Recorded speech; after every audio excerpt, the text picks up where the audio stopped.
अस्सलाम वालेकुम। मैं मिसाल चौधरी। मैं 3 वीक से इधर सनम थिएटर में काम कर रही हूँ। माशाल्लाह अल्लाह पाक ने इज़्ज़त दी है। मेरे यहाँ के प्रोड्यूसर, डायरेक्टर सारे कुछ बहुत अच्छे हैं और अल्लाह पाक ने मुझे बहुत इज़्ज़त दी है। लेकिन हाजी जवेद ने मेरे से बिना पूछे ही मेरी पब्लिसिटी लगाई हुई है। उसने मेरी शोहरत ख़राब की है। मैं चाहती हूँ कि उसके ख़िलाफ़ सख्त से सख्त कार्रवाई की जाए, मेहरबानी, क्योंकि उसने मेरी पब्लिक को अपनी तरफ लाने की कोशिश की है, जो मैं हरगिज़ नहीं चाह रही थी। इसका कोई हक नहीं है कि रात की 3-3 बजे 4-4 बजे मैं नमाज पढ़ रही होती हूँ, ये फ़ोन शराब पी के फ़ोन कर रहा होता है। इसने मेरा सोना हराम किया है, जीना हराम किया है। सुबह से लेकर रात के 4 बज जाते हैं, मैं इसका फ़ोन उठाती भी नहीं हूँ, लेकिन ये कभी किसी के नंबर से कभी किसी के नंबर से मुझे तंग करता रहता है। शराब पी के ये उस दिन थिएटर भी आया था, उस दिन मेरे साथ इसने बदतमीज़ी भी की थी, इधर भी की थी, लेकिन मैंने अपने कौमी सर को बता दिया कि सर ये कौन है बदतमीज़।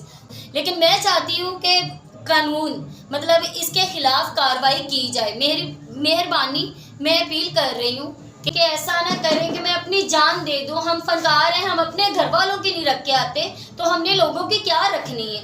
मेहरबानी है कि ये ना हो कि मैं अपनी जान दे दूँ, ना मैं अपने घर वालों के पास जा सकूँ और ना ही इस कुत्ते के पास आ सकूँ। और मेहरबानी है कि मेरी दरख्वास्त कबूल की जाए।